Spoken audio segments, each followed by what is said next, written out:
માળિયાહાટીના તાલુકા કક્ષાએ વિદ્યાર્થીઓએ શાળા પ્રવેશોત્સવની ઉજવણી કરી હતી। આ તકે ગાંધીનગરથી કાયદા સચિવ ખાસ ઉપસ્થિત રહ્યા હતા। આ વર્ષે અભ્યાસમાં નવા દાખલ થયેલા વિદ્યાર્થીઓને કુમકુમ તિલક અને મીઠા મોઢા કરી આવકારી વિદ્યાર્થીઓને સ્કૂલ કીટ પણ આપવામાં આવી હતી। આ સાથે શાળામાં પ્રવેશ મેળવનાર વિકલાંગ બાળકોને પણ જરૂરી વસ્તુની કીટ વધારાની અપાઈ હતી। આ પ્રસંગે ખાસ ગાંધીનગરથી કાયદા સચિવ ઓધવજીભાઈ બાવળિયા, ટીડીઓ પાવરા, સરપંચ જીતુભાઈ સિસોદિયા, વાલી મંડળના મહેન્દ્રભાઈ ગાંધી, આચાર્ય શીતલબેન છગ, નરેન્દ્ર ભંભાણા સહિત શિક્ષણ ક્ષેત્રે સંકળાયેલ આગેવાનો, રાજકીય તેમજ સામાજિક આગેવાનો સાથે માળિયાના પ્રથમ આર્મી લેફ્ટનન્ટ મેહુલ જોશી પણ ઉપસ્થિત રહ્યા હતા।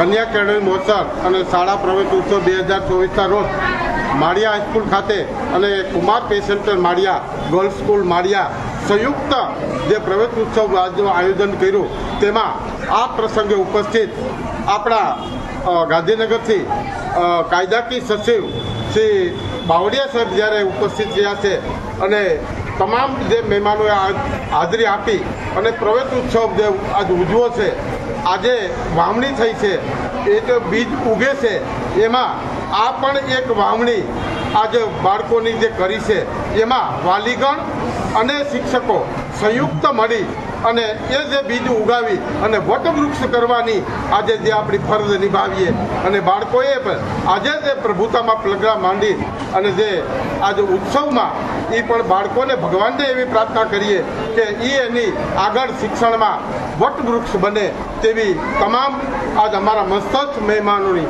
ભગવાન પાસે પ્રાર્થના। જય હિન્દ, જય ભારત। આ તકે આગેવાનો દ્વારા સારું શિક્ષણ મેળવી અને નશાથી મુક્ત રહી ભવિષ્યના સભ્ય સમાજના સભ્યો બની સમાજને ઉજ્જવળ બનાવો તેવી શુભેચ્છા વિદ્યાર્થીઓને આપી હતી।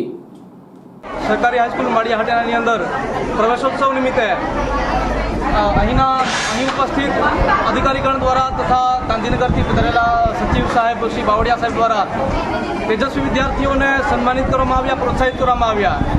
જેવી રીતે સાહેબે કીધું એમ કે આ એક બીજ છે, બીજારોપણ છે। જેવી રીતે આપણે વાવણી કરીએ અને વૃક્ષ બને એવી રીતે આ પણ એક બીજારોપણ છે। અહીંથી બાળકોના સંસ્કારોનું સિંચન થતું હોય છે। બાળક એક ભારતનું ભવિષ્ય છે અને એ ભવિષ્યનું અહીંથી નિર્માણ થતું હોય છે।